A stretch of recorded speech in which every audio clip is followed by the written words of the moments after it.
Edyta Bojanowska is now the professor of Slavic languages and literatures at Yale University, and she's also the chair of the MacMillan Center European Studies Council at Yale.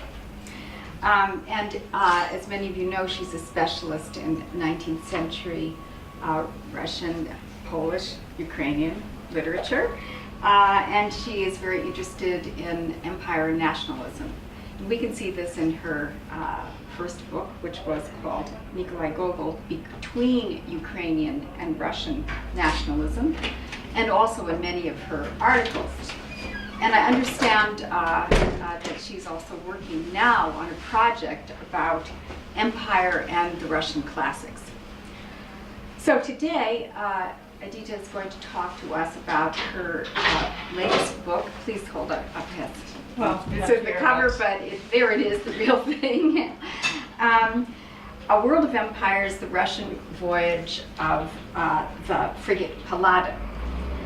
So I have to admit that before I read Edyta's book, I did not know that Ivan Goncharov, the novelist, had written a non-fiction blockbuster 700-page book.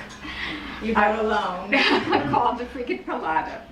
And that this book was a bestseller in Russia for over a century. So, I'm not going to say more about the book. I'm simply going to ask Edyta to tell us more herself, and then we'll have some time for questions at the end.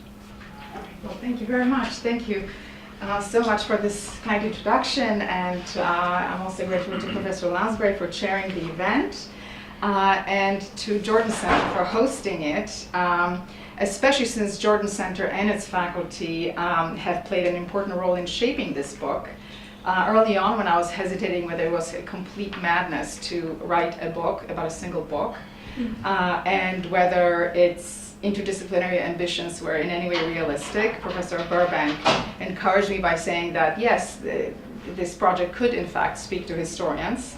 Professor Grant, who's sitting there in the back, has generously shepherded this project all the way from the book proposal stage to the catalog description.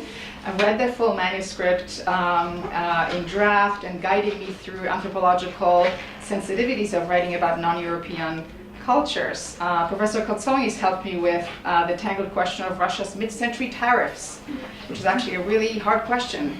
And a big part of my book's chapter 5 was originally written for the Jordan Center conference on race in Russia. So I'm extremely honored to be able to present the resulting book here to you today. So A World of Empires, the Russian Voyage of the Frigate Pallada is about a famous mid-19th century Russian naval voyage around Africa and Asia as described by its self-proclaimed Homer, the novelist Ivan Goncharov. My book about this voyage is interdisciplinary. It conjoins literary and historical scholarship with hefty doses of post-colonial theory and history of race and theories of travel writing all mixed in. And writing this book has been an incredible intellectual adventure. Little of what went into it has anything to do with the kind of stuff that one learns in the graduate program, at least the graduate program in Slavic languages and literatures. So it was quite a journey, as any big project should be.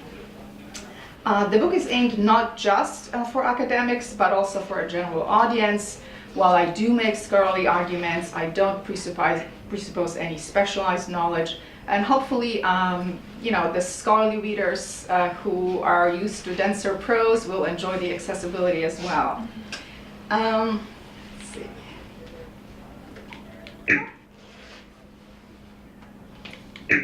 No, doesn't like it. Hold on a second. Let's see if we can move this forward. No?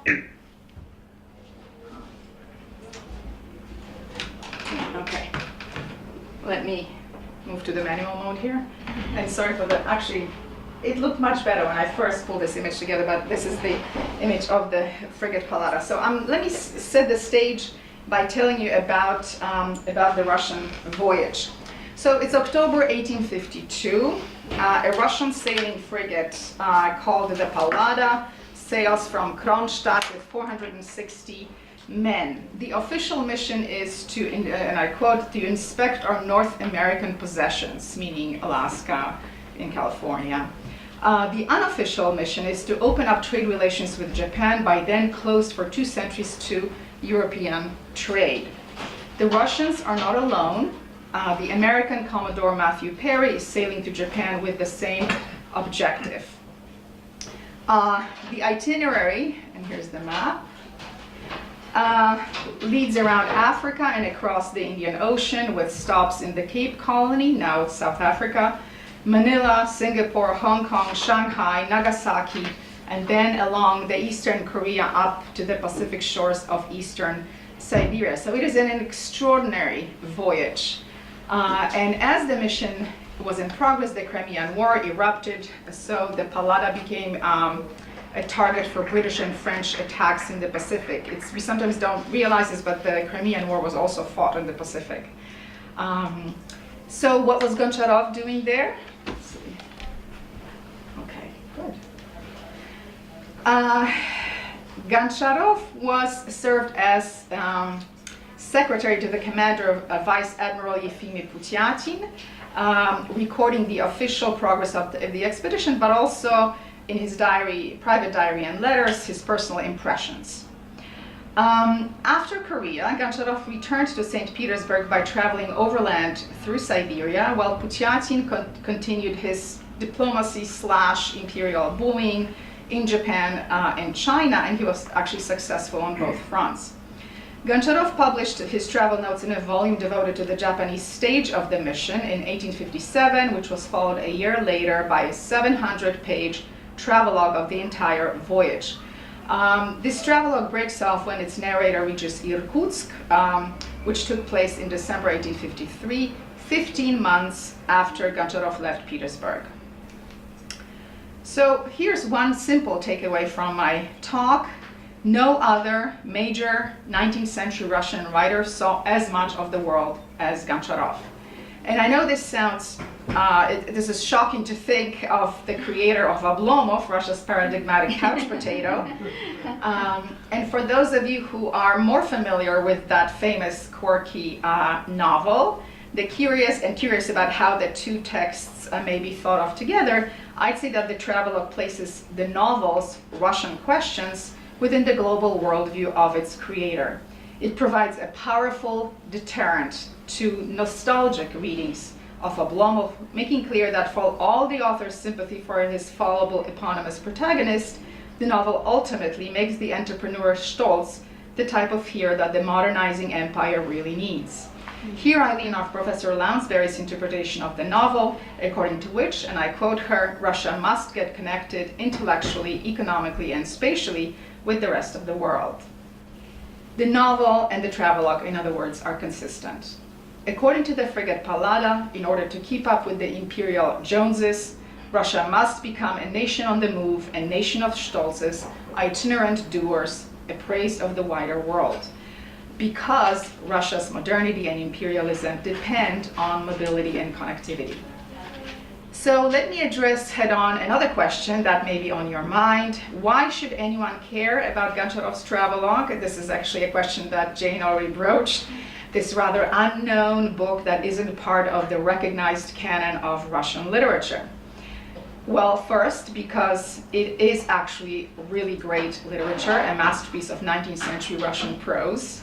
It was an imperial era bestseller. I discovered that in the 19th century it had double the circulation of Oblomov in both journals and in book editions. So we had 10 book editions of the Frigate Pallada by the end of the 19th century compared to only 6 of Oblomov, right? And today Oblomov's place in the Russian canon rests on, Goncharov's place in the Russian canon rests on Oblomov. So, but the Frigate Pallada also became a model for all subsequent travel writing, including the governmentally sponsored one.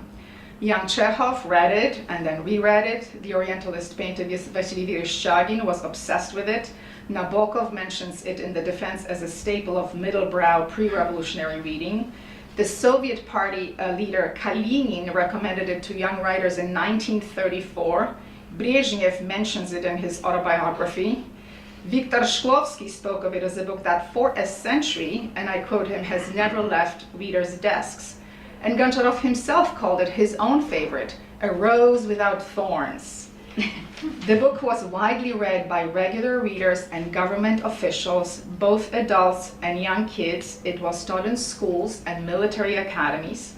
In the second half of the 19th century, the Frigate Pallada was the third most frequently excerpted work in school readers, Hristomati, right after Eugene Onegin and Dead Souls. And ahead of, are you ready for this? War and Peace and A Hero of Our Time. So this is just absolutely stunning. It helped shape generations of Russian readers and their sense of the wider world well into the Soviet period. So if you're interested in interconnections between literature and society, as I am, this is a book for you. So I do two things in this book. First, I try to bring attention to this amazing 19th century classic, one that slipped through the canonizing sieve because it was an in-between genre between document and fiction, hence not literature proper. And we all know how obsessed about the novel is the Russian canon. It appears that actually this intervention may already be bearing fruit. As I just learned, the Columbia University Press Russian Library series is very interested in publishing a full retranslation, and negotiations are underway.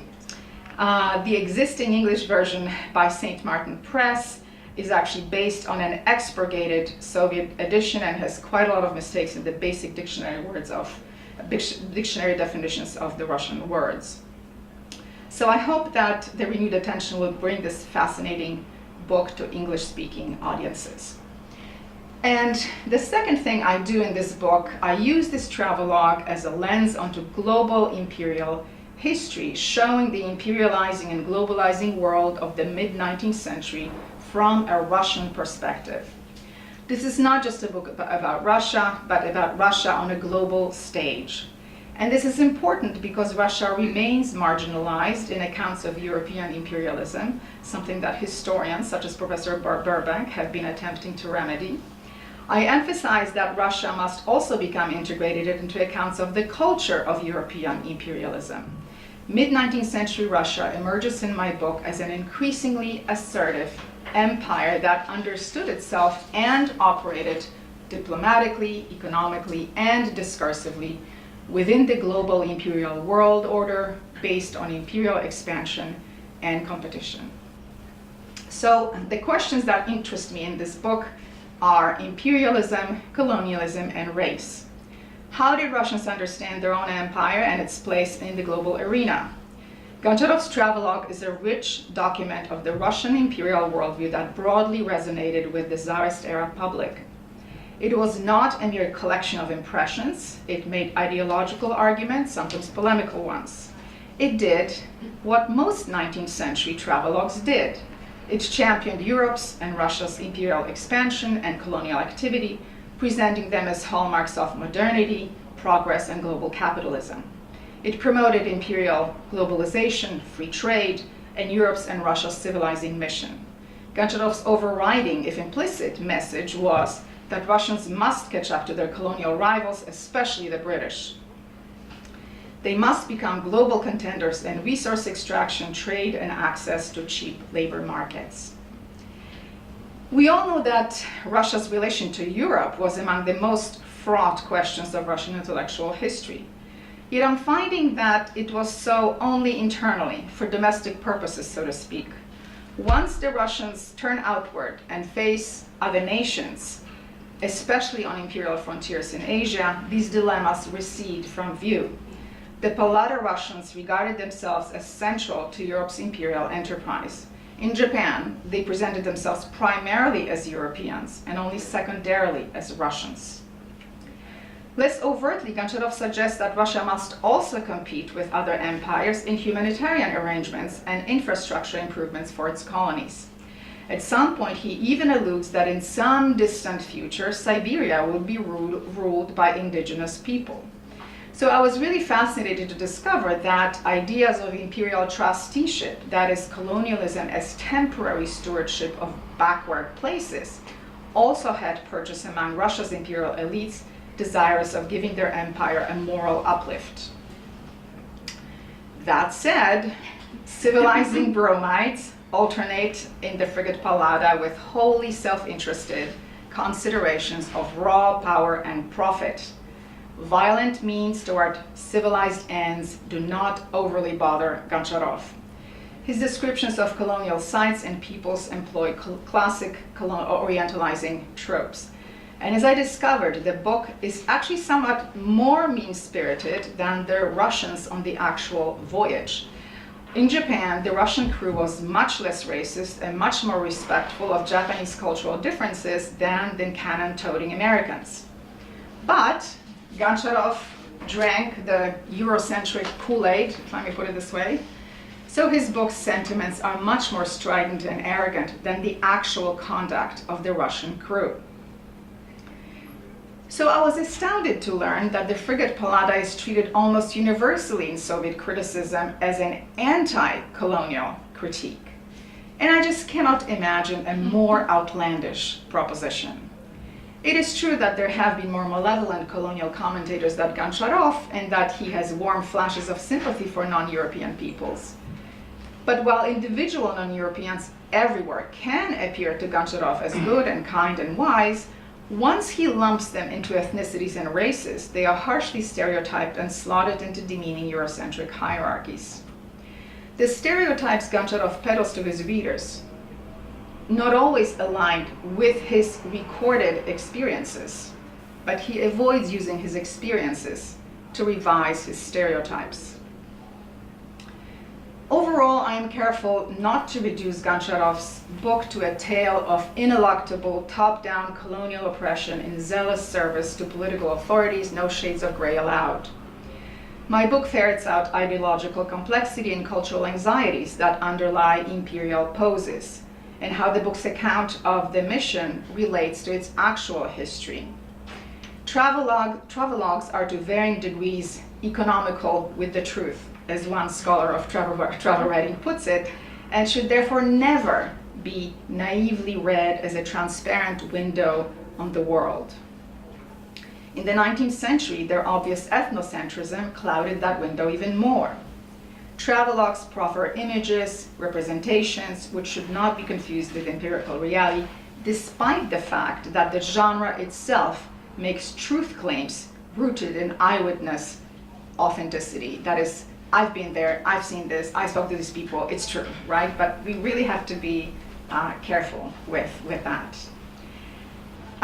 So let me give you a quick rundown of the chapters. I didn't want to structure this book as a survey of Goncharov's images of various places, even though I roughly follow his itinerary.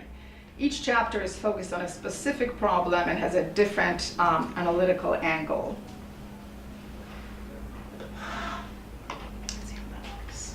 There you go. So in chapter 1, devoted to Goncharov's visit to London and then to the Cape Colony on the southern tip of Africa, I examined Goncharov's penchant for imperial comparisons. He was fascinated by the British Empire and the global reach that made it an acknowledged and resented imperial leader by mid-century. London emerges in his travelogue as the center of the colonial world and its economy. The Cape Colony becomes the icon of Britain's formidable colonizing competence, which he starkly contrasts with the lackluster performance of the Dutch, the colony's former masters. Looking at southern Africa, Goncharov pondered the challenges of running a distant settler colony, perpetually imperiled by the indigenous population's resistance, a problem he explicitly connects to one Russia then faced in the Caucasus.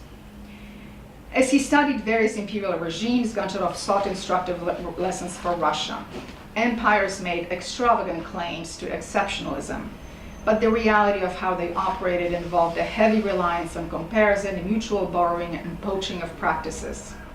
and travelogues were important points of such imperial knowledge transfer. So this comparative theme actually runs through my entire book. Trade, tariffs, flows of global capital, and skyrocketing profits captured Goncharov's attention as he visited European-run ports and trading enclaves on the coastal rims of Asia. In them, he truly came to appreciate the increasing interlocking of the world. So this is the subject of my chapter 2. Manila, Singapore, Hong Kong, and Shanghai emerge in his travelogue as vibrant trading hubs whose networks encircle the globe, and as testament to the emergent world economy, the globalizing forces of Euro-American imperialism, and Asia's incredible economic potential. Also vividly captured are the collaboration and exchange of expertise among international imperial elites in these coastal footholds. On the topic of globalization, actually, Maya Yasanov, a Harvard historian who wrote a recent biography of Conrad, marvels about Conrad's uncanny sense of what we today call globalization. Well, Goncharov beat Conrad to it by half a century. And I'd say that the extent to which the world was becoming interconnected was Goncharov's own biggest discovery from the voyage. This chapter also discusses Goncharov's comments on the Taiping Rebellion, which he personally witnessed in Shanghai. This is probably the bloodiest civil war of all times, with casualties 20 times those of the American Civil War. And despite Goncharov's enthusiasm for colonial profits, he at the same time denounces the immorality of Britain's opium trade in China. When they reach Japan, the topic of my chapter 3, the Russian observers of imperialism become actors. They muscle in with their gunboats to compel Japan to open its ports. As I mentioned, the Russians showed greater respect for Japanese customs and protocol than the Americans. Goncharov, however, was impatient with such moderation. The Frigate Pallada mingles humanitarian sentiments with brutal realpolitik. It indulges in grandiose plans for remaking Japan into a fully Europeanized country, and I'll give you a taste of how he does that later on in my talk. Though he barely set foot on land, Goncharov confidently assesses Japan's own cultural resources as unsustainably meager. Japan brought out the full-throated Eurocentric in Goncharov. He articulated Russia's bold civilizing mission in Asia. The Russians turned aggressive when prospecting Korean shores for future Russian expansion. And claiming the classic rights of European explorers, they named various Korean landmarks with Russian names. And this is how Korea acquired Goncharov Island. It was later renamed Mayang-do Island and is today the site of a North Korean missile base. Gears suddenly switch when the travelogue lands its author in Siberia, Russia's biggest resource and settler colony. This is the Russian piece of Goncharov's mosaic of the global imperial world order and the topic of my chapter 4. While he avoids the language of colonialism, Goncharov shows Siberia as operating in recognizably colonial ways. A believer in Russia's manifest destiny of continental expansion, he Russifies the image of Siberia, presenting it as an inalienable part of the Russian land. He lauds the successes of Russian colonization, calling it settlement, and of Orthodox missionary activity, crediting them for humanizing the indigenous people. It entices future settlers with boosterist images of a thriving colonial enterprise, spectacularly diminishing its hardships. As he wrestled with the meaning of his own empire, Goncharov claimed Siberia to be Russia's civilizing miracle to rival Western models. This chapter argues that the Russian Empire's contiguity has obscured its coloniality, but that coloniality must be brought to the fore and the obscuring strategies must be unmasked. Between Africa and Siberia, the voyage exposed Goncharov to bewildering human diversity. I analyze his approaches to human difference in chapter 5. His conceptual grid included race, ethnicity, nationality, hybridity, and miscegenation. I look at Goncharov's perceptions of others, but I also watch him ponder the mysteries of Russianness in these exotic settings. For example, he could not fathom why some Russians in Siberia went native and adopted the culture of the indigenous people, a phenomenon that was actually quite common. Overall, Russian critics have tended to celebrate Goncharov's purported sympathy and humanism in portraying other ethnicities. He did display such qualities. Yet as a general characterization, that assessment is flawed and ultimately untenable. Goncharov mixed glaring racial prejudice with more benign sentiments, certitude with ambivalence, insistence on difference with assertions of similarity, instinctive superiority with anxieties of identity. And my way of getting at this pervasive inconsistency in the travelogue is my concept of imperial kaleidoscope.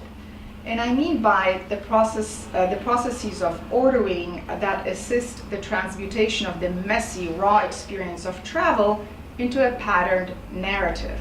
So a kaleidoscope is basically a jumbled heap of objects inside a tube. But as you rotate it and look through it, a disorderly heap becomes a mirage of order. So I'm interested in these structuring operations, but I also peer inside Goncharov's kaleidoscope to inspect the heap inside. And this heap becomes visible, for example, when I do a sequential run-through of a sample 7-page passage from Goncharov's description of Japan and its people that shows just a head-spinning alternation of clashing affective and political positions, which Goncharov makes no effort to reconcile, but that's exactly how travelogues work. What polemics has the travelogue inspired from Goncharov's time to today? What have been the sources of its appeal? This is the topic of my final chapter. The book had a huge following in Tsarist Russia and is available today in ebook and audiobook formats. But how was this paean to global imperialism made palatable to the Soviet regime? Well, under the guise of condensing the text, some Soviet editions, some, not all, cleansed it of the most egregiously racist or fervently pro-colonial passages, making key portions of the travelogue vanish into thin air. And since 1989, the actual replica of a 3-mast frigate named after Pushkin's Pallada has been sailing the 7 seas, making its own symbolic journeys. Here it is with San Francisco Golden Gate in the background. So post-communist Russia is finding new sources of appeal and discomfort in Goncharov's work. Okay, so now in the final part of my presentation, and before I turn the floor over to questions, since this is a book talk, let me share with you 2 fragments from my book, excuse me.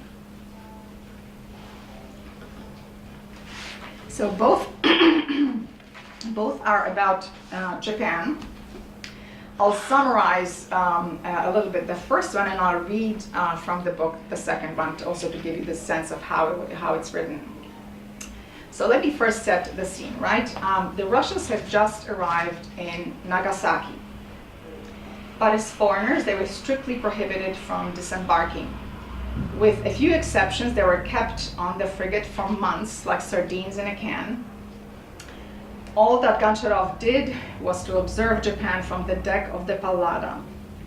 Using Mary Louise Pratt's ideas about colonial tropes of travel accounts, I show how Goncharov, though he had almost no on-the-ground experience of Japan, spins confident colonial visions of Japan that insinuate the need for European empires, preferably Russia, to take over Japan. And so Goncharov shows Japanese land as bounteous and gorgeous, but the Japanese people as invisible and anemic in their social life. And I quote him, "People appear rarely, no animals to be seen. Only once did I hear a dog bark. No human bustle, few signs of life." I mean, even the language is kind of like telegraphic language, is like, conveys the scarcity, right? Another quote. Is this how these shores should be settled? Where did the inhabitants hide? Why don't they throng on these shores? Why can't one see labor, bustle, noise, din, shout, song, in a word, ebullient life? Why don't steamships traverse these broad bays?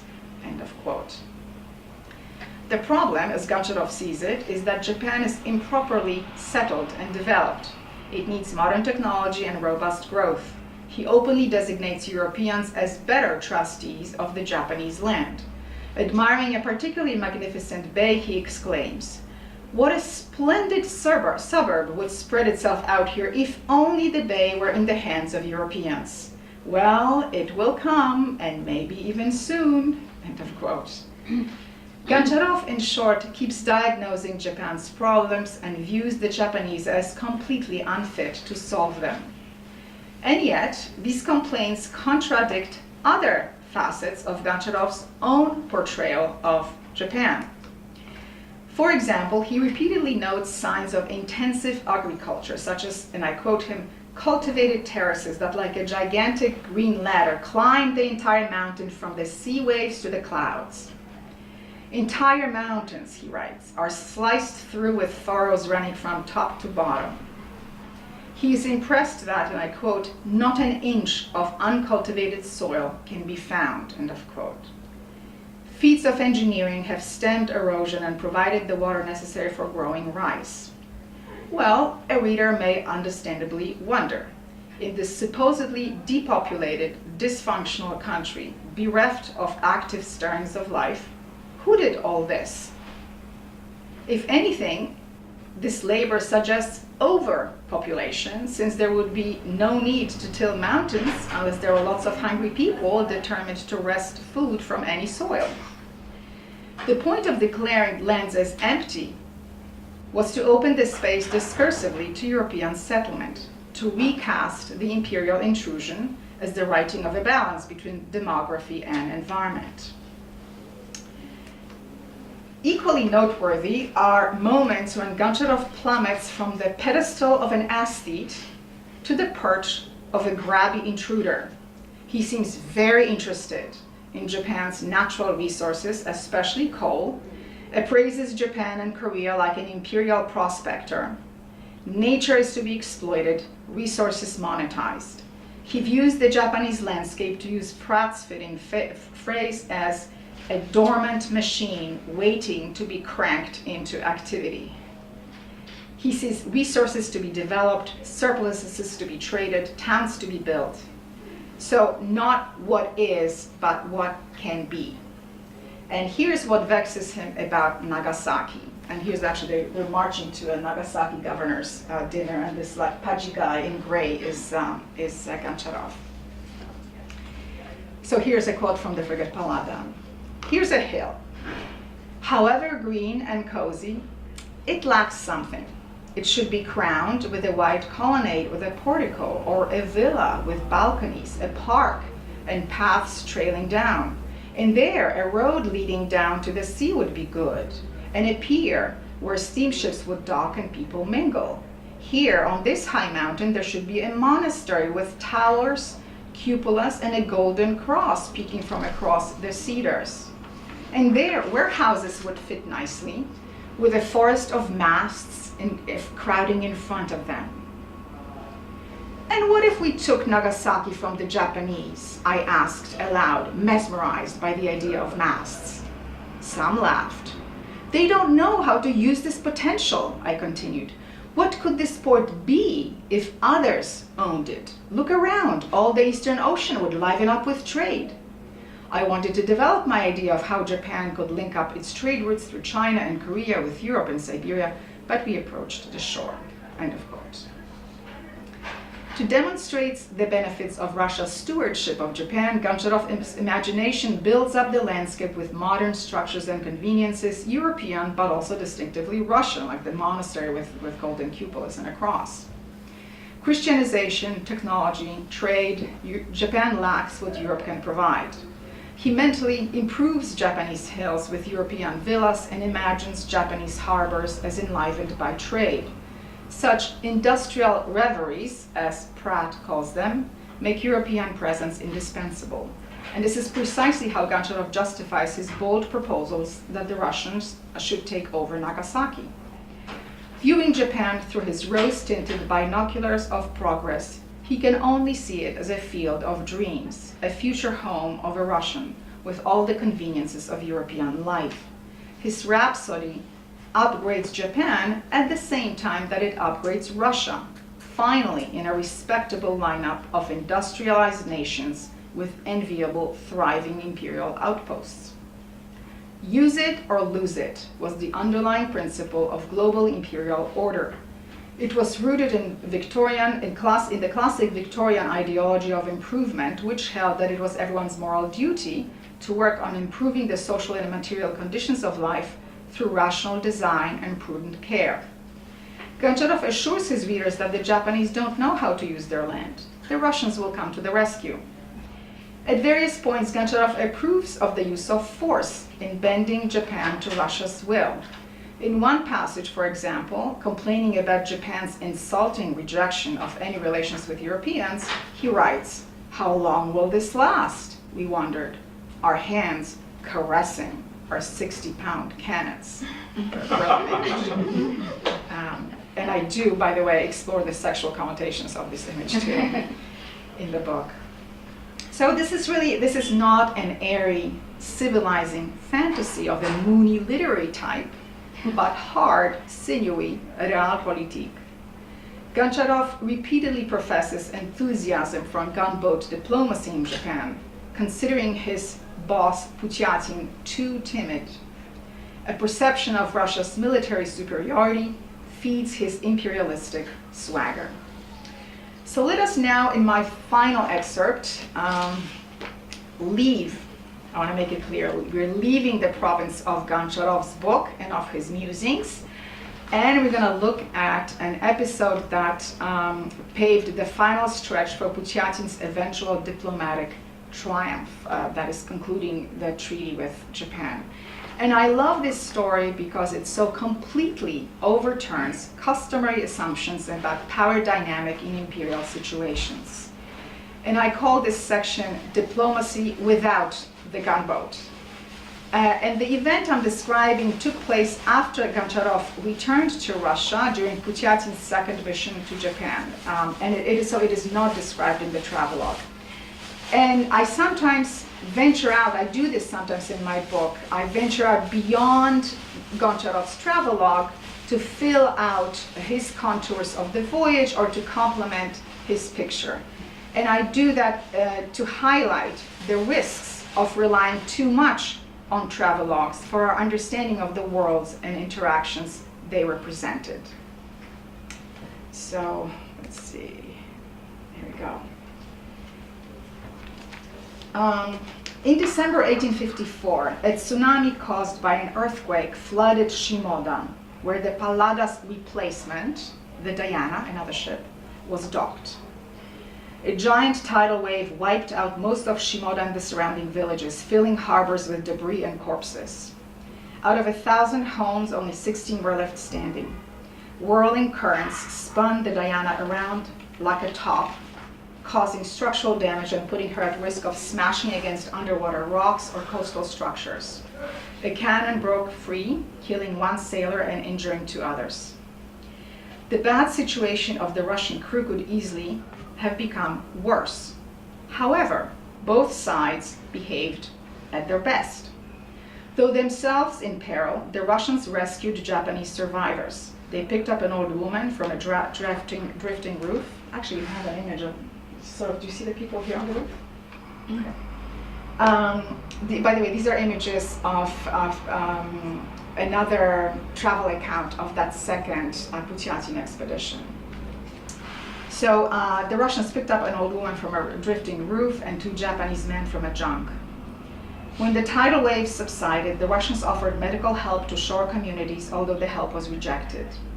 The Japanese, despite dealing with a horrific natural disaster themselves, extended generous aid to the Russians. They allotted a bay in Heda for the repairs of their badly damaged frigate. When it sank, they provided the Russian crew, numbering 500 men, with shelter, winter clothing, and food, and later with artisans, materials, and tools for the construction of a new schooner. After the tsunami ebbed, the Japanese appreciated that the Russians went ashore to inquire about their conditions and offered help. The Russians also expressed gratitude. Pushkin himself, in a report penned on the spot, having praised the zeal and competence of the Russian crew, wrote, and I quote Pushkin, Goncharov's boss, right? "Neither can I leave unmentioned the readiness of the Japanese to give us all assistance and to supply us with all we needed. Officials who had been immediately sent by the government sympathized with our plight, hurriedly constructed houses to shelter us from the cold winter season, and tried by all means possible to alleviate our situation. Given the fact that in the village of Miyahima, near which we went ashore, not a single house remained that was not destroyed by the earthquake, one cannot praise enough their humanitarian care of us." Perhaps the most heartfelt were the blessings of the Diana's chaplain in his memoir, and I quote the Russian chaplain. "A good people, a truly good and humane one. May you good people prosper for many years. May you live and remember that your good turn saved up to 500 persons, foreigners, who survive indebted for their life." As recorded in this memoir, not merely the government of Japan, but also private Japanese citizens spontaneously rendered generous aid to the Russians. A kimono taken off one's back and offered to a shivering Russian sailor, pots of hot tea and food brought from one's private stores, improvised shelters.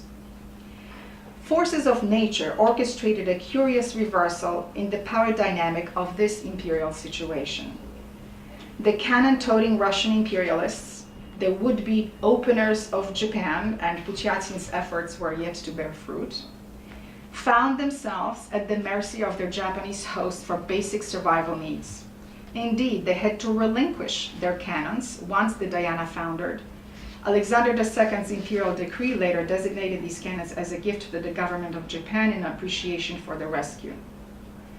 The Japanese, seemingly so dysfunctional in their mode of government, if Goncharov is to be believed, and in such dire need of civilizational upgrades, found themselves in a position to care for the well-being of the belligerent intruders and proved capable of mounting massive and complex assistance. At the time, the Russian government was unable to house and feed a crew this size in its own Pacific base of Kamchatka. The Japanese managed, while themselves reeling from a catastrophe. This episode also prompts reflection about the mutual perceptions of Russians and the Japanese as crafted by Goncharov's narrative. With its diverse record of prejudice, Eurocentric superiority, and strident imperial rhetoric, the Frigate Pallada, the travelogue, leaves one unprepared to predict this episode's outcome. With the exception of warm goodwill generated during ceremonial dinners, which, however, was rooted in the exigencies of diplomacy, the book's handling of human difference is not a cheery read. One is almost surprised that both sides acted humanely towards each other in a moment of peril. This natural disaster temporarily suspended the Russians' colonial posturing and lessened the distrust of the Japanese. The need to project imperial grandeur and civilizational superiority melted away on both sides. No longer figureheads of their state's political prestige, the Russians and the Japanese simply became people who helped their fellow man in need. But it took a tragedy for the posturing to simmer down. Still, the flame remained alive. His imperial dreams unchastened, the dauntless Pushkin soon recommenced his negotiations and signed the Russo-Japanese Treaty of Shimoda in February of 1855. By then, however, the 60 Russian cannons were safely stowed away in Japanese barns. The one remaining Russian ship sank. Why did the Japanese choose to cooperate? They may have believed that other Russian expeditions would likely follow. The seclusion policy by then had been broken by the American and British treaties signed in the previous year. While the Japanese were prepared to grant the same concessions to the Russians, however, Pushkin upped the ante, demanding more. Ridding the country of 500 foreigners and acquiring expertise in Western shipbuilding techniques may have also figured into Tokugawa government's decision to assist the Russians in building the new schooner. The Tokugawa government offered humanitarian aid to the Russians, however, before knowing that such training opportunities would become available. And there were other ways to send off the castaways, like chartering schooners and stuff like that. Diplomatically and politically, if there was ever an auspicious moment to rebuff or even annihilate the Russians, as some Japanese officials in fact recommended, that was it. But the opposite happened. More than their show of force, it was the Russians' weakness and the shared experience of overcoming a disaster that put the Japanese in a more cooperative mood. They agreed to the treaty when Russian aggression was no longer a looming danger. As one of the plenipotentiaries, the samurai Kawaji, noted in his diary, and I quote him, "The Russians were repeatedly humble in their speech. Their words tamed us greatly." In the words of Lensen, a historian who researched extensively this episode, or this history of the expedition, and I quote him, "Russian assistance to Japanese victims at the time of their own distress and Japanese concern for Russian safety, as well as the cooperative building of the schooner Heda, helped create an atmosphere of greater trust and respect, if not friendship," end of quote. Russians back home later viewed Pushkin's opening of Japan in triumphalist tones as a confirmation of Russia's global prestige and geopolitical might. While these were certainly valid conclusions, the actual human interactions that contributed to this political process offer a window into a more complex dynamic in which Russia's imperial heft, much diminished by the circumstances, had to contend with the indigenous agency of the Japanese. Rather than enacting their superiority, about which we read so much in the Frigate Pallada, the Russians showed solidarity with the suffering of the Japanese people. The Japanese, far from dysfunctional, indecisive, and generally handicapped by their lack of Europeanization, as the Frigate Pallada portrays them, proved morally and logistically capable of saving their would-be civilizers in their dire moment of need. So I'll end here.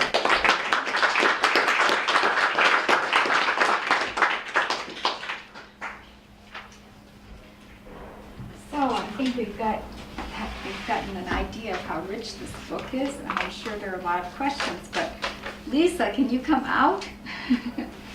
Lisa actually has something, there you are, you want to say, that we learned just at the... Oh, I meant to mention this. Yes, please do. Just this afternoon. My great-grandfather was on the Frigate Pallada.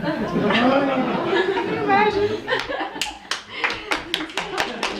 I was the Potomac of, yes, of the Pallada sailors. And she was able to show us the family seal here with a picture of with the Pallada included on it. Did he do a memoir? No, but his grandson, I think. Yeah. Okay, so the ship sails on, as the last chapter in the book suggests. So I open the floor up for questions. Given that there were many editions of the Frigate Pallada in Russia, were any illustrated? I think the illustrations begin with that Japanese image that I showed with, so that was the sort of the popular edition of the mid 20th century. So only in the Soviet period do we get illustrations. Interestingly, there were photographs taken actually during the voyage, right? The crew, right? The people who were on the mission in the Cape Colony, everywhere they went, they were taking photographs. However, they have not been preserved, and that would have been wonderful if they were. So in general, there's actually very little documentary material about this. Goncharov's drafts have not been preserved. His publications with publishers have not been preserved, right? That there's very little of that kind of material that we typically as literary scholars use to build our various arguments. But and yeah, and the pictures, the photographs have also disappeared. Actually, initial reviews of the book complained that how can you have such an expensive book and have no photographs and no illustrations whatsoever, right? Because travelogues at the time, Western travelogues did typically include drawings, expeditions, explorers typically had, like the Perry expedition had a resident, a person whose job it was to create drafts everywhere they went and to create images of these voyages. So it would have been great, but yeah, alas, no. Nathaniel, yeah. Yeah, really fascinating talk, and I'm definitely looking forward to getting hold of the book. And, I'm wondering if you could talk a little bit about the sources of the Frigate Pallada, both sort of literary sources and also sources of the knowledge that went into it. I know there's an extensive literature of the voyages of exploration that preceded the Frigate Pallada for 50 years before that, and actually some of them, like Golovnin and Lysyansky, were actually in Japan. Golovnin was kept prisoner there, and then another one like Litka is an enormous, and I'm wondering how much of this influenced Goncharov. And in general, given that he never got off the boat, how did he know what he knew, or know what he thought he knew about the Japanese? Yes. Yeah. Excellent question, and let me begin by saying that my book contains for precisely people like you interested in precisely those questions a very handy appendix with Goncharov's sources. So I'm really glad that at least one reader this will be something that, because I pushed, I wanted to have it in, and my editor wasn't quite so sure because it was already too long, but I said no, I really want this in. So the full account of what we know he read is in the book. But just to characterize briefly what we know about his sources, first of all, the Pallada was like a floating library. There was a library book on the ship with 8,000 volumes of Russian and Western travel accounts, various ethnographic and all kinds of naturalistic descriptions. This library made it all the way to eastern shores of Siberia, where the Russians in charge of it somehow, I'm not sure if all of it, but whatever was left of it was left in eastern Siberia, but then the trail grows cold. We don't know where it is. But anyway, we know that he read Western travel accounts before going on the trip. We also know that in various ports of call, Goncharov was buying in bookstores various accounts. He mentions specifically what he bought in Cape Town in a bookstore. He certainly read Golovnin and several other Jedenstrom and other Wrangel, right? Other accounts of Siberia. So definitely. Other Western and Russian travel accounts were a big source of knowledge. And that's something that is very characteristic of how these travel accounts were written. They were rife with plagiarism. And I actually explore ways in which Goncharov plagiarized this German encyclopedia that he actually names in his, it wasn't some sleuthing that was necessary. He says, well, I read this thing, right? It's mentioned in the book. And then I went and I found this German encyclopedia with the description of the Cape Colony. And indeed, you can see how, there's just a rampant plagiarism, and that's what everyone did. Now, to Goncharov's credit, he actually is less of a plagiarist than other 19th century travel writers. And that's something that reviewers of the book in Russia appreciate. They say, yeah, we know all do that, but at least, he didn't, Goncharov was, didn't just pad his account blatantly with just, random excerpts from other people's books, right? So, but certainly, if you're familiar with Simon Vikandi's work, right, on British travel writing, right, He even casts doubt on whether there's any real discovery value in these travel accounts, because she calls it the recycling of the colonial library, right? Because there was so much conditioned by what the authors read. I'm not quite sure that I would go quite so far myself, but you know, I think there is an aspect of some raw experience and some authentic experience that made it into the book. However, you know, conditioned by various frames of reference and you know, prejudices and assumptions about other cultures that he carried with him. But there is, you know, I wouldn't completely deny that there's any sort of real personal experience in this book, that it's all just, you know, recycling of the colonial library. Susan? Yeah, I also really enjoyed the talk, and I'm going to look at the book for sure. You were talking about how Goncharov has, you know, you were talking about race and racism, and you're talking about his harsh attitude towards human diversity, but the sections that you chose are strangely depopulated, and they struck me as very similar to Russian accounts of provinces in the 18th century, these ideas that these areas are empty, and you know, Siberia is empty, it's going to be filled. So I'm not exactly sure that kind of looking, that kind of view of an area is necessarily connected to race per se. I mean, you see that all the time in the Enlightenment, for example, this scene of an area as blank and being able to be reshaped and that sort of thing. But I'm just kind of curious about, perhaps in other places he talks about people and puts them in order, and or that's exactly small sizes or something. I mean, is there more specific? That's exactly right, and I sort of purposefully did not talk about these passages because I presented them at the Jordan Ed during our race conference, where I look at precisely those moments in the travelogue that racialize various populations. But in Japan, you know, eventually there was a lot of diplomatic contact between the Russians and the Japanese, and in fact, Japanese assumed that Goncharov was Pushkin's right man, that he was a very important Russian negotiator, which he wasn't. And there's a lot in Japan. There's a lot in the travelogue when Goncharov describes specific dealings with specific Japanese people. You know, there were a few reciprocal dinners.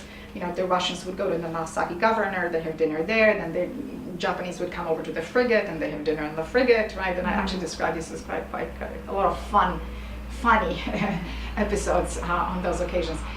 Moreover, there's a lot of sort of contact with human difference in various other Asian ports. I mean, Singapore is just, you know, it's like crowded with these like completely diverse, you know, crowds of you know, different kinds of populations, you know, allies and Malays and the Indians and you know, some Africans, right? I mean, it's so he was he actually you know, that he had a lot of experience. I mean, very superficial. I'm clearly just sort of like a tourist, right? With the bodies that looked very different from everything that he's seen, and he constructed, you know, corresponding racial profiles of the various populations that he met, that I simply discuss in, you know, earlier in that chapter. But there was a lot of sort of personal. It wasn't, you know, Singapore wasn't empty. No, it was like thriving, you know, bustling port full of people that looked very different to him. Okay, there's somebody way in the back. Yes. Yes. Are there sections in the book that are more beloved than others? In other words, I'm trying to find out what was the book's reason for its popularity, as opposed to a kind of a profile of how to take over Japan. I mean, what's the sort of the romance of the book? Yes, thank you. Great question. So definitely the descriptions of Japan and the Japanese, the socializing with the Japanese plenipotentiaries, the diplomatic sort of tango, that was, and especially the funny way in which, often racialized, in which Goncharov describes the Japanese. there's a lot of humor, right? We might today say very racially insensitive humor, but it was for the 19th century public, this was humor, right? So the 19th century, so the Japanese social occasions were very fun for Russian readers. Then in the London chapter, there is this kind of a vignette of a typical Englishman and a typical Russian partying, right? So that was actually, anthologized, and, the Ministry of Education said, oh, that's a very good thing to assign in school, Then the thing that, because of my subject, I don't discuss much in this book, but people were really taken with the lyricism of Goncharov's nature description, the seascapes, the way in which he describes these exotic sights. People were just loved it, and these are, and I'm glad that the book is being retranslated, because these truly are amazing descriptions. I mean, I was reading, it's like, oh my God, this is amazing Russian prose. And for example, we speak of defamiliarization as Tolstoy's famous invention. Well, try describing a banana if you have no name for it, right? So Goncharov uses basically defamiliarizing techniques to describe something that he actually doesn't know what it is, right? Or the way he describes geckos, right? I can tell that he's talking about geckos, but he doesn't know that, right? So it's just sort of like he had no choice but to use estrangement in his descriptions. So landscapes, seascapes, nature descriptions. Let's see what else.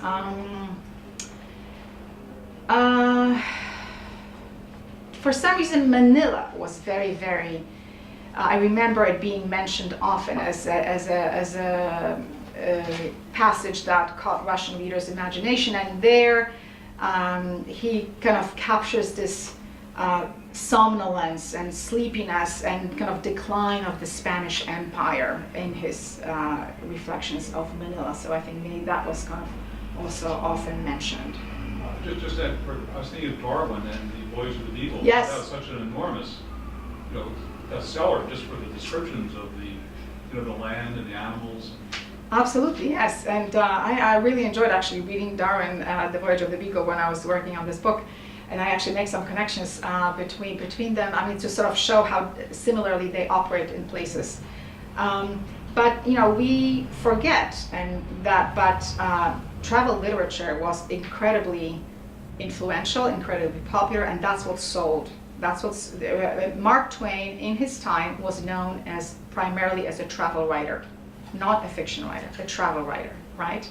And at some point I cite statistics about just how well these books were selling. I mean, this was a typical sort of dulce et utile, right? They were fun, but they were also learning something about the world. So, and say the reviewers of Goncharov would say, well, this is such an educational book and so fun to read, and you can leave it safely in a room full of kids and ladies, i.e. there's nothing improper in it, right?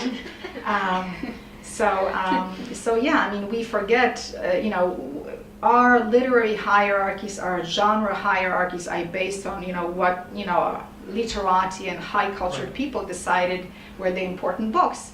But this is what most people were really into reading, right? And the same was for other things, Livingston, right? I mean, these were commercial successes. And these were books that made these people into, global celebrities. Anne, thank you for a really interesting talk. I have a question about the representation of the British. Yeah. I haven't read the book for a really long time, but in my memory, some of the most interesting parts are these kind of fraught interactions that he has with representations of British power. Mm-hmm. Can you talk about that a little bit and how that fits into the larger Yes, thank argument? you. Thank you. It's a great question. There are a number of contexts that need to be brought to bear before thinking about this question. One of them is the fact that the Crimean War was only just sort of beginning as the travelogue is in progress, as the journey was in progress. I think only when they were in Manila did the actual military phase of the hostilities begin. That's when I think the British and the French joined, right, the war. So However, the book was published and put together, right, and the first in journals, serialized in journals, then as a book after the end of the Crimean War. So I think that Russia's loss in Crimean War colored somewhat Goncharov's impressions of the British and made it he's considered an Anglophile, just like his uncle Tregubov, who taught him about sailing, just like actually Putyati, who was married to an English woman and was also an Anglophile. Воспоминания современников, his what's the word? Accounts, right, of contemporaries portray him as an Anglophile. And so, but for example, when you look at, I managed to find a couple of letters with his impressions of London, and then how London is portrayed, or the British in London in the book, right? And you see that they're portrayed very positively, as he's impressed with the British, but there's an undercurrent of resentment, right? Yeah. And I think, and it's the undercurrent that becomes visible in the book, but really isn't in the letters, which makes me think that this is exactly part of that kind of ideological shaping that is added onto the book, rather than something that was sort of very much on his mind at the time when he was in London. But there's certainly, I mean, he is glowing in his descriptions of what the British did in South Africa. He's just like, he's breathless and just what a wonderful job they did with colonizing Africa, right? But at the same time, and there are letters also to this effect. We may not like them, but they did an amazing job. Right? And as I say in my book, the real African heroes for Goncharov are the British, right? But yet, you're totally right that there's this. It's a much more sort of complicated psychological dynamic that makes the presentation of the British, not quite straightforward. There's like a lot going on there, impressed but also resentment. Yeah. And this actually accelerates. This is the culmination of that resentment and sort of coming to becoming more critical of the British is Shanghai, where there are episodes of Goncharov observing the British who very rudely say, grab the Chinese people by the queues and shove them aside if they don't step out of the way. So there's this sort of like, the British can be good civilizers, but they also treat the conquered populations not very well, right? So Shanghai really, and the trade opium, that was just horrendous, right? For him as for Marx, right? However, I think the Soviet critics are wrong to say that Shanghai invalidates everything that came before the book, because even after the Chinese part of the journey, there's quite a lot of very positive comments about the British after, right, that particular episode. So it doesn't really fundamentally change the sort of the basic respect for the British, I would say. Thank you. Russell. Thank you. I would like to ask you a little bit about the book's Soviet era reception, which you talked a little bit about, but probably there's more to the story, and I can very easily see how in the late Soviet Union this is the kind of book that would be published in multiple editions, and numerous enthusiastic boys would be I keep asking my Russian friends, hey, have you read Frigate Pallada? It's like, a lot of them did, yes. And as a child, in the late 80s, now with immense embarrassment, but I remember my enthusiasm about, books called Great Geographical Discoveries, which were really about European conquest of various spaces. But during the, it's much harder to imagine multiple editions and enthusiastic reception during the early Soviet years, when this kind of, as you called it, PM to Russian colonialism, the exoticism and racism of this text would have been probably much more severely judged. And I checked in the in the Lenin library, and there's really a huge gap in the publication history of the Edyta Bojanowska between essentially the 20th, 30s and practically the 40s.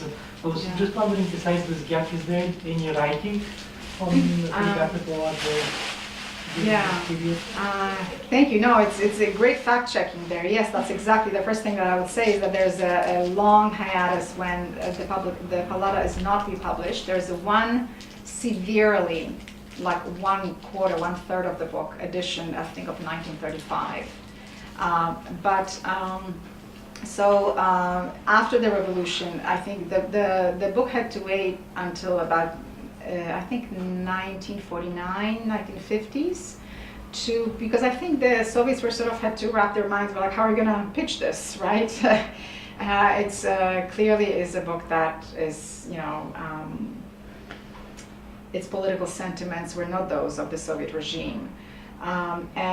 We, of course, know that in the 20s and 30s, as you mentioned, there was a lot of historical work on sort of the iniquities of Russian colonialism and very honest and critical assessment of Tsarist imperial practices, right? So, and that changed later, right? So I think later, in 1950s onward, what was decided, I think, what happened is that the book was then basically, fit into, especially as it regards the Goncharov's presentation of Siberia, it pretty much consistent with the way that Siberian history was then repackaged. That is the narrative of progress, right? The Russians are bringing progress to Siberia. And so that was also the way in which the Siberian chapters were to be reconciled. I have a whole section of precisely the sort of struggle with how to wrap your mind around this book and how to repackage it for the Soviet audience in this book. What also happened is that the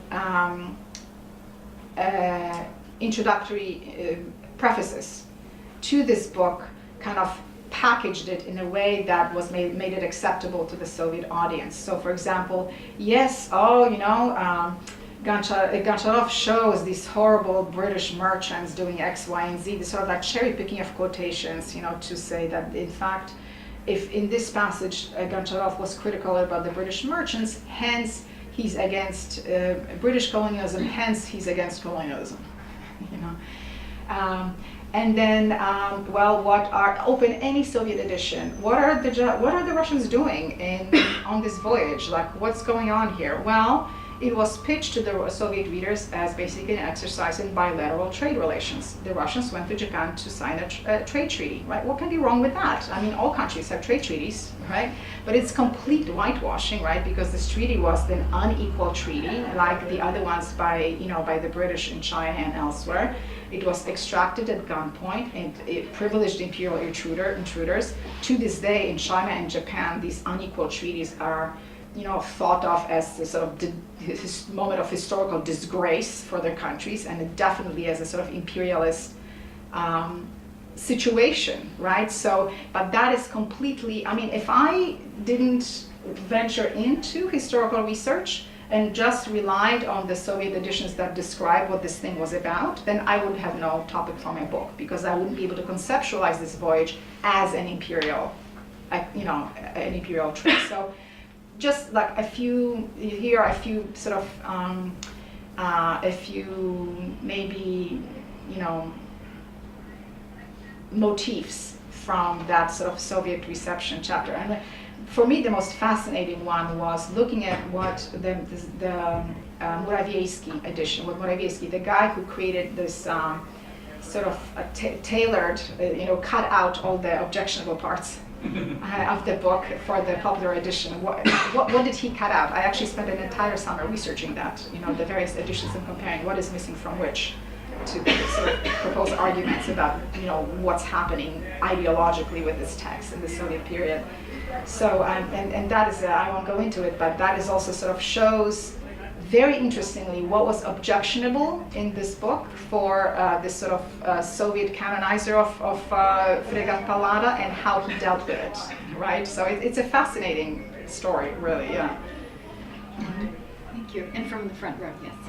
He draws a parallel or an argument about British and Russian administration on this. He hits this point very early in the book, as I recollect from 20 years ago.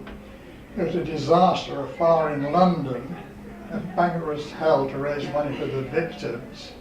People attend and write down what they'll send in a check or a draft. He said in Russia it is a disaster. You hold a banquet, pour out the vodka, and you throw your money across the room towards the host, and that's collected up for the poor victims. Whereas a tight system, that's a very loose system.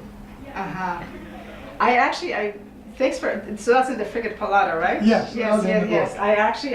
I'm sort of, I forgot about this, but now that you say it, I'm recollecting that there was indeed such a passage, which I think goes back to our earlier discussion about the representation of the British. You know, he makes fun of them, he takes them down a peg, but he actually appreciates certain, how should we put it, greater orderliness of British life, practicality of the British.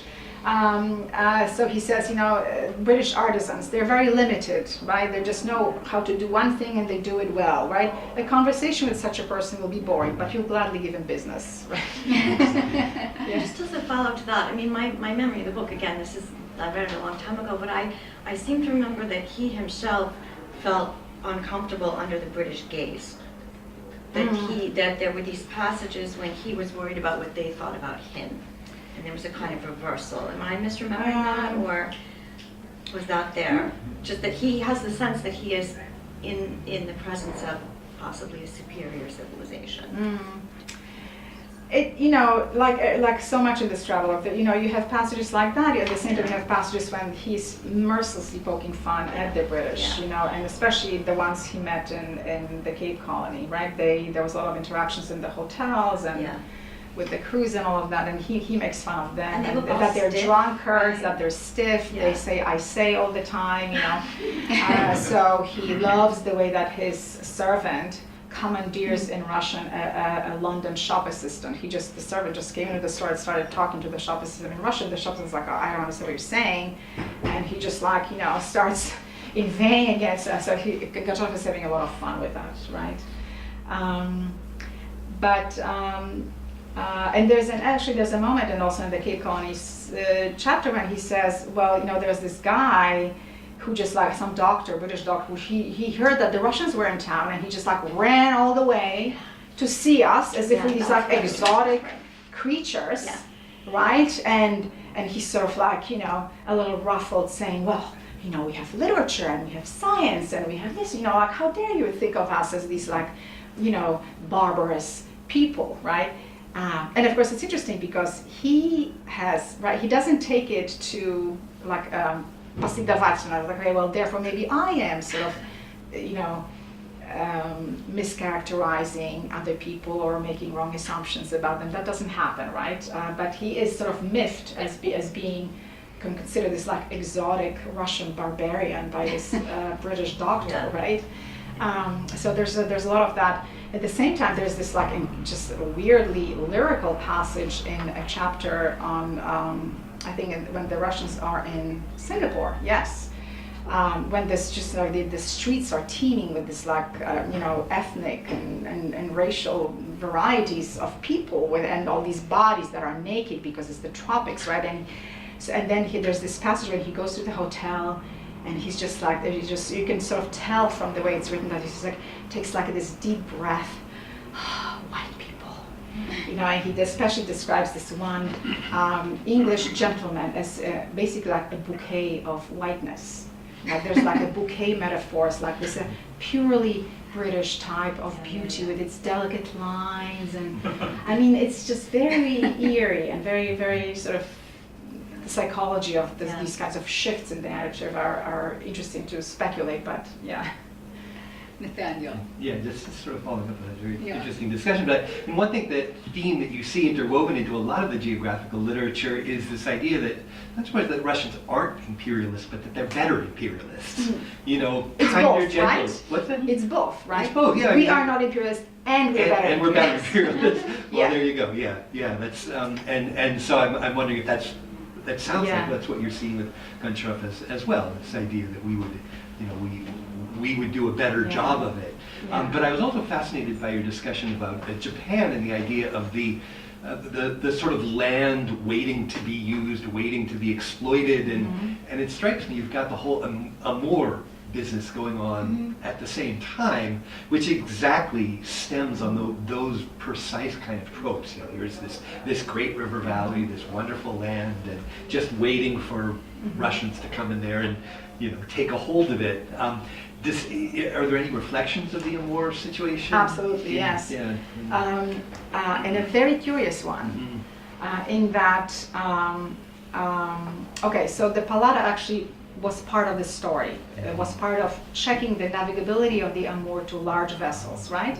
The idea was we have to annex the Amour because we need large vessels, need to be able to move merchandise, right?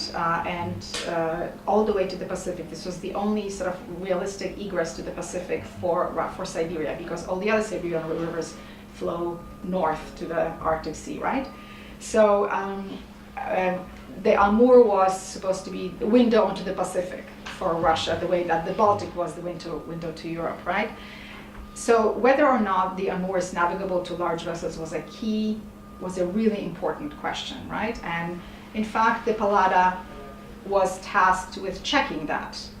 And now, in the travelogue, there's like one paragraph this big, describing this, well, you know, we traveled up the Amour a little bit, and wasn't it funny when, you know, the ship came ashore, came on some shallows, and, you know, we were here having dinner, and the table started popping, and, you know, and then we sort of sailed out, and yeah, we sailed up north of, you know, to the northern shores of or whatever, we sailed further, right?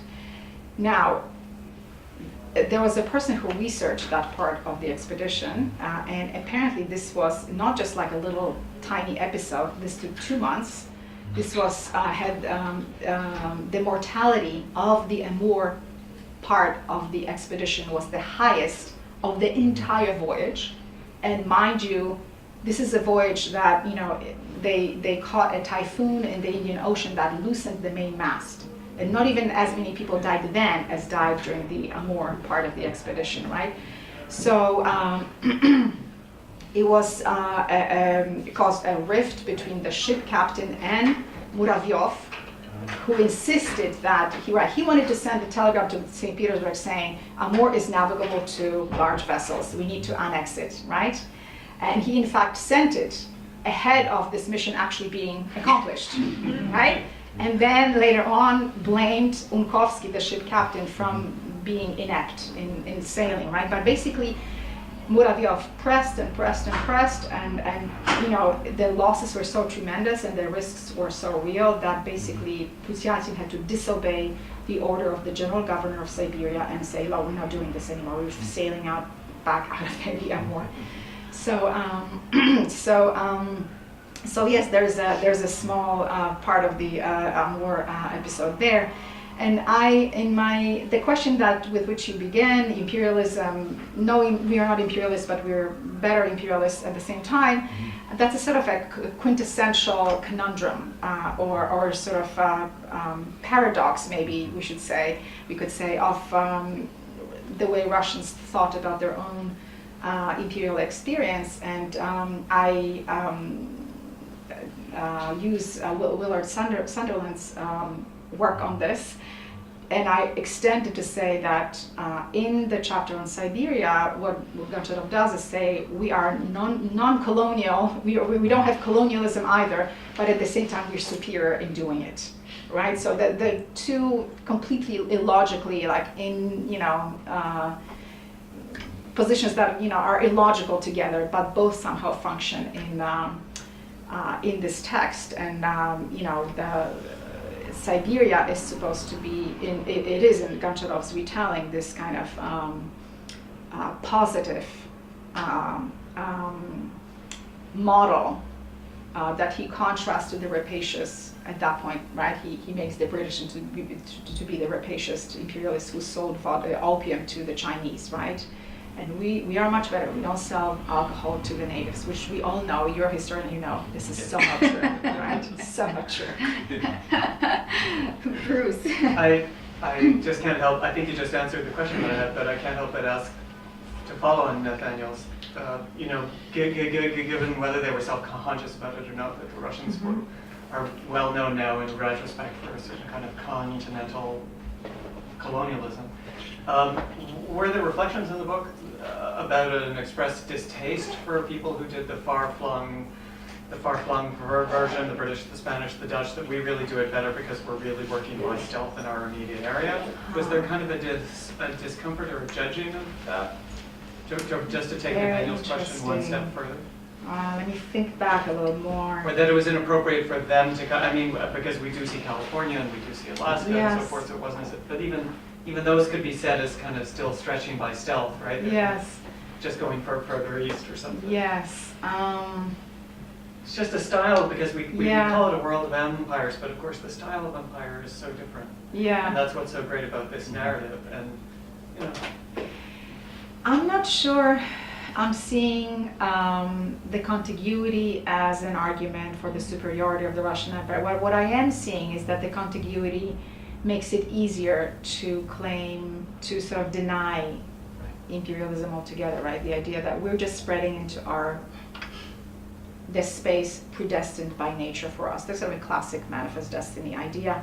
And what it also does, it makes it possible to somehow to nationalize this space, right? Because it's not something that, right? So we know in imperial administration, the word colonies were more readily applied earlier in the 19th century to overseas possessions, right? To Alaska, to California, right? If it's separated by water, then it's a colony. If it's contiguous, then maybe not. So I think, yeah, that's what I would say. But I'm not quite sure. I haven't seen contiguity as sort of an argument for. Therefore, it's like a superior model of doing imperialism. Well, especially if they didn't think of it as imperialism. Exactly. Yes. Yes. I mean, there's a lot of slipperiness on the subject of Siberia, as I mentioned. And again, you know, what I do, I catch Goncharov with his hands in the cookie jar, right? So he uses the words, all the vocabulary of colonialism, kolonizacja, koloniste, kolonii, right? All the vocabulary of colonies, right?